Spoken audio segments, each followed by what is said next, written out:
अभी अब हम लोग अध्ययन करेंगे, समास का नाम बताएं कौन सा? कर्मधारय। कर्मधारय समास। कर्मधारय समास। समास का मतलब पहले हम बता चुके हैं, संक्षिप्तीकरण। समास का मतलब क्या होता है और इसका विलोम क्या होता है? व्यास। समास का विलोम क्या होता है? व्यास होता है। अब यहाँ पर कर्मधारय समास है। कर्म का मतलब होता है कार्य का, ऐसा समास जो कार्य को धारण करने का कार्य करता है। कर्मम धारयति सह कर्मधारा, जो कार्य को आत्मसात कर लेता है, जो धारण कर लेता है, उस समास को कर्मधारय कहते हैं। ठीक, वो दरवाजा बंद कर देना ताकि आवाज ज्यादा ना आए मुझे बाहर की। तो यहाँ पर कर्मधारय में हमने देखा कि एक उदाहरण है, जैसे हमने कहा काली मिर्च। काली मिर्च। अब यहाँ पर मिर्च का रंग कैसा है? काला है, इसलिए इसको हमने क्या कहा? काली मिर्च कहा है। मिर्च शब्द ये है संज्ञा, एक बात पहले समझ लेना। और काली शब्द है क्या? इसकी विशेषता। ठीक, तो संज्ञा पद को हम कहते हैं विशेष्य और विशेषता को कहते हैं विशेषण। एक चीज अब हमने यहां पर कंफर्म कर ली कि अगर विशेष विशेषण का भाव हो तो वहां पर कर्मधारय होता है, और यही सत्य है। समझाना हमें सिर्फ इतना है आपको कि जहां पर विशेषण और विशेष्य का भाव होता है वहां कर्मधारय समास हो जाता है। और विशेषण और विशेष्य के भाव से कर्मधारय होता है 4 प्रकार का। कितने प्रकार का? हिंदी में हम लोग 4 प्रकार का पढ़ते हैं, संस्कृत में और भी इसके भेद बन जाते हैं, 6 होते हैं, 7 होते हैं। प्रयास करूंगा आपको अधिकतम समझाने का, समझने की कोशिश करते हैं एक एक करके हम। तो विशेषण और विशेष्य का भाव रहता है, ये बात हमने स्पष्ट कर ली एक उदाहरण के द्वारा। अब हम इसके चारों भेदों की बात करते हैं पहले, और फिर उदाहरण अधिकतम लेंगे कि 4 वो भेद कैसे बनते हैं। तो हमने देखा कि सबसे पहले इधर क्या था? विशेषण, और दूसरी तरफ क्या था? विशेष्य। पहला भेद बना है विशेषण और विशेष्य का भाव। इसका उदाहरण कौन सा रहेगा? पहले विशेषण हो और बाद में जैसे लाल कमल, लाल कमल, नील गाय, नील गाय। और क्या इसके उदाहरण है? बहुत से उदाहरण होते हैं, लाल दुपट्टा, ठीक है, नील कमल, श्वेत चंद्र, श्वेत चंद्र, ये सभी लाल किला, लाल किला, बिल्कुल, हाँ, ये सभी उदाहरण। अब दूसरा क्या होता है? अब स्थिति बदल दो, पहले क्या कर दो?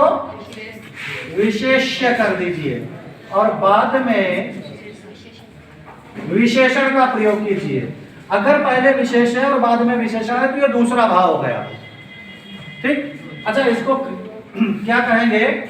इसको हम कह सकते हैं विशेष विशेषण में, तो पहले विशेषण जैसे घन, श्याम। घन माने होता है बादल और श्याम माने काला। बादल कैसा है? काला। हमने कहा मन मयूर, मन मयूर, मन कैसा है? मोर के जैसा नाचने लगा। मन संज्ञा है और मयूर उसकी विशेषता। मयूर का मन कैसा? मयूर के जैसा, मन मयूर।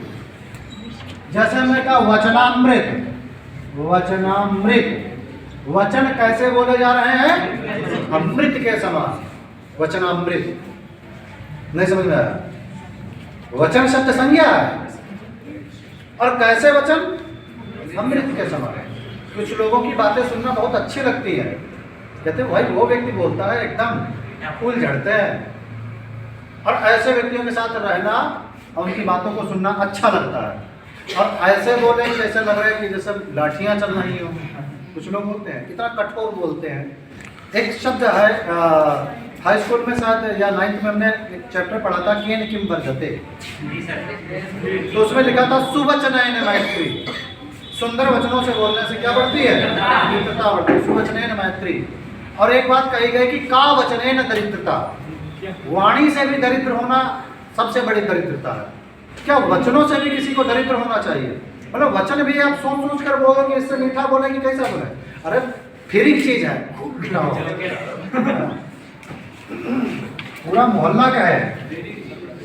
तीसरा होता है आपका विशेषण और विशेषण, दोनों तरफ विशेषण का भाव होगा। ये कैसे होता है? दोनों तरफ विशेषण कैसे होगा? कोई संज्ञा पद है, आप जब 2 बार उसकी तारीफ करो, कोई संज्ञा 2 बार तारीफ। हमने कहा पता पड़ोसी बहुरिया आई, बोले कैसे बहुत तो पढ़ी लिखी। कैसी है? पढ़ी लिखी। तो पढ़ी लिखी क्या है? ये विशेषता है किसकी? बहुरिया की। फिर हमने कहा पता पड़ोसी बहुरिया कतई रोगी, जीर्ण शीर्ण, दुबली पतली, गोल मटोल, कतई फुटबॉल। कैसी बहुरिया? गोल मटोल, है ना। कहता तुम बातें बहुत चिकनी चुपड़ी कर लेते हो। चिकनी चुपड़ी बात की विशेषता। कोई पेड़ देखा, अरे वाह बहुत बढ़िया हरा भरा पेड़ है, हरा भरा। कैसी रोटी परोस दे, सूखे सूखे सूखे साखे, है ना। तो ये सब क्या है? ये विशेषताएं। दोनों पद कैसे आप कह रहे हो? विशेषण कह रहे हो, दोनों पद विशेषण। चौथा उदाहरण है दोनों पद विशेष। दोनों पद विशेष होगा। दोनों पद विशेष कैसे होता है? हमने कहा पता इस बार हमारे पुराने जमाने में जो फिल्में आती हैं देखा होगा, महाराज ने पुत्र रत्न प्राप्त किया।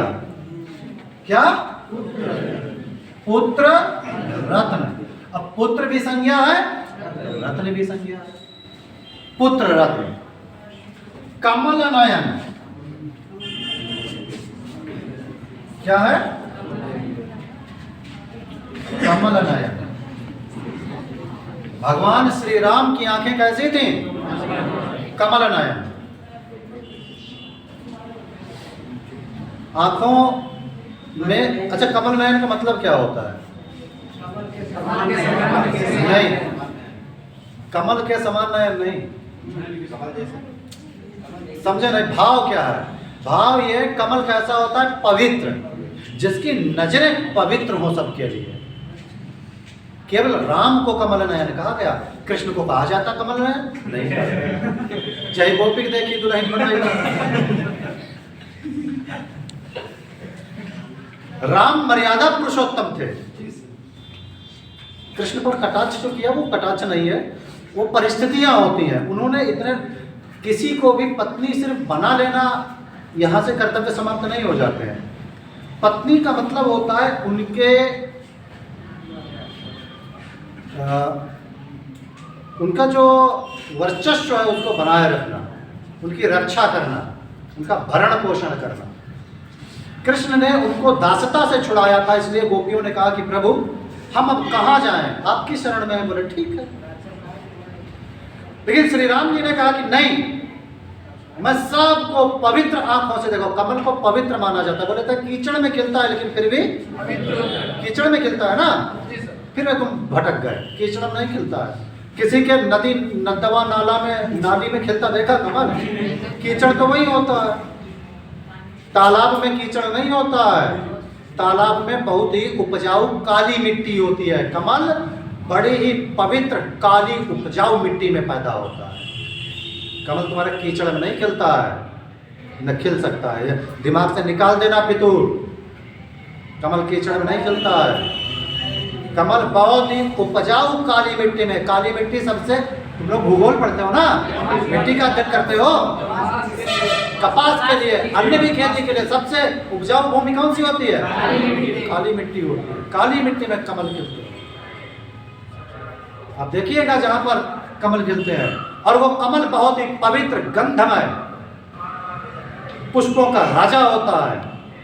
इसलिए कमल नयन, क्योंकि सबको एक समान दृष्टि से देखने वाले, पवित्र आंखों से देखने वाले।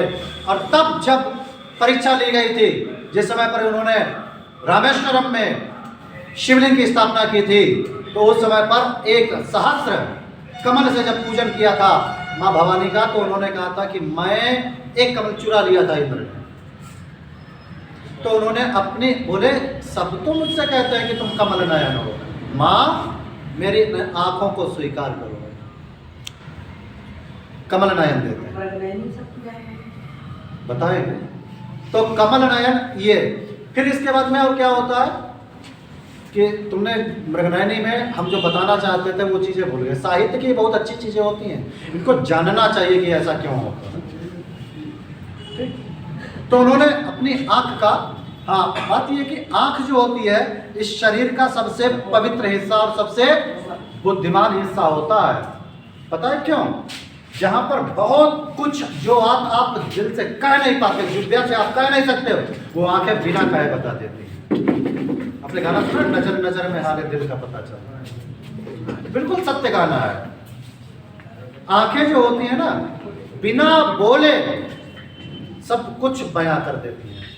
आप आंखें पढ़ना अगर जानते हो तो साफ जान जाओगे कि कौन तुमसे प्रेम करता है और कौन तुमसे नफरत करता है, कौन तुमसे झूठ बोल रहा है और कौन तुमसे सच बोल रहा है, कौन तुमसे कपट कर रहा है, ये आंखें बता देती हैं। आंखों का भाव बताता है। नजरें मिले और आप उसको पहचान लोगे, लेकिन आपके अंदर ये कला होनी चाहिए, आंखों को पढ़ने की कला। आंखें सब बता देती हैं, अपना और पराये का भेद बता देती हैं। इसीलिए आंखें ज्यादा किसी से नहीं मिलानी चाहिए। लोग कहते हैं नजरें मिलाओ। आगे बात करते हैं। एक होता है, इनको अच्छा कहा क्या जाता था, ये विशेषण पूर्व पद, इसको क्या कहा जाता है? विशेषण पूर्व पद कर्मधारय। इसको कहा जाता है विशेष पूर्व पद कर्मधारय। इसको कहा जाता है विशेषण उभय पद कर्मधारय, और इसको कहा जाता है विशेष उभय पद कर्मधारय। एक होता है आपका रूपक कर्मधारय। पांचवा एक भेद होता है रूपक कर्मधारय। रूपक कर्मधारय में क्या होता है? रूपी, उसमें रूपी शब्द आता है। जैसे मृग नयनी जो आपने कहा, अब यहां आ जाओ, मृग नयनी, मृग रूपी नयनों को धारण करने वाली, मृग जैसी आंखों को धारण करने वाली मृगनयनी। मृगनयनी आप किसी को कह सकते हो, क्योंकि मृग का मतलब होता है चंचल। मृग कैसा होता है? हिरण कैसा होता है? चंचल होता है स्वभाव से, एक जगह रुकता, इनकी आंखें भी एक जगह रुकती, ये मृगनयनी होती है, चंचल स्वभाव की। बालिकाएं, लड़कियां कैसी होती हैं? स्वभाव से चंचल होती हैं, इनकी आंखों में चंचलता होती है। और जिसकी आंखों में चंचलता ना हो, साहित्य की बात है, व्याकरण में नहीं बताएंगे ज्यादा। तो ये खंजन नयन, खंजन नयन, मीनाक्षी, मीनाक्षी, मछली जैसी आंखों वाली। अच्छा, मछली जैसी आंखों वाली, जैसी मछली क्या क्या होती है? गोल गोल घुंघचू ऐसी, ऐसा ना? नहीं, मीनाक्षी का मतलब मछली जैसी आंख वाली थोड़ा है। मीनाक्षी का मतलब मीन कैसी होती है ना, कुछ इस तरह से। तो ऐसी आंखें होती हैं, ऐसी गोल गोल बिल्कुल आंखें थोड़ा ना, ऐसी नहीं, ऐसी आंखें, इन पर काजल लगा हो बढ़िया सा, है ना? तो हाँ, बरेली वाला ऐसे करके बढ़िया से बनाएंगे, नहीं बढ़िया ऐसा ही ठीक करके। तो ये क्या है? ये मीनाक्षी, इसको मीनाक्षी कहते हैं। खंजन नयन, खंजन मच्छी की तरह आंखें होती हैं, तो इसको क्या कहते हैं? रूपक कर्मधारय। क्या कहते हैं? रूपक कर्मधारय। तो इस तरह से आपने इसमें क्या देखा कि सभी भेद हमने अलग अलग कर दिए। अब और भेद हम आपको लिखाना शुरू कर रहे हैं, जरा लिखिएगा।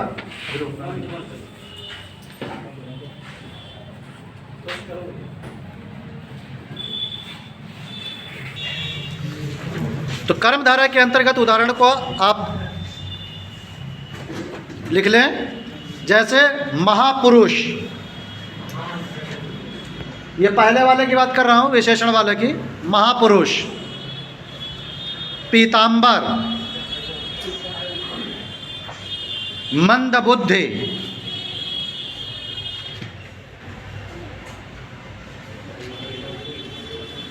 महादेव,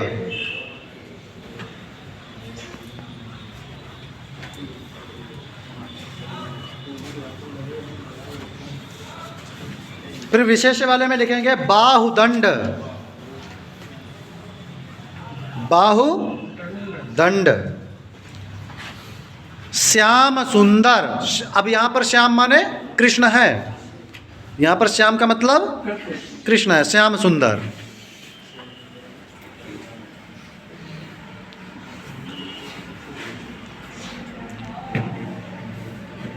कर कमल,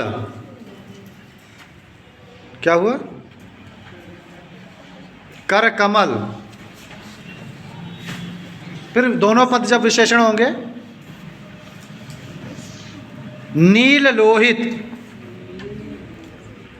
नील लोहित,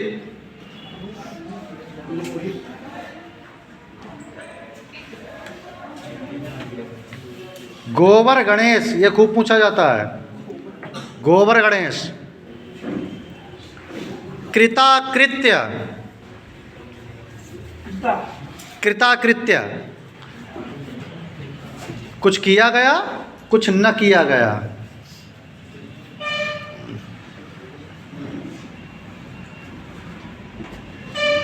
विशेष वाले में एक बड़ी मजेदार बात है कि जो आपका जहाँ पर विशेष दोनों पद होते हैं वहाँ पर वत शब्द लगाकर भी आप प्रयोग कर सकते हो। जैसे भीष्मवत, अगर भीष्मवत की बात की जाए तो वत का मतलब जैसा, भीष्म के ही जैसा, दूसरा कोई है? नहीं नहीं नहीं नहीं नहीं, वो तो उसका व्यक्तिगत नाम है। भीष्मवत, कृष्णवत, रामवत, है ना। इस तरह से वत शब्द लगा देने से क्या हो जाता है, दोनों पद विशेष्य हो जाते हैं। ठीक है।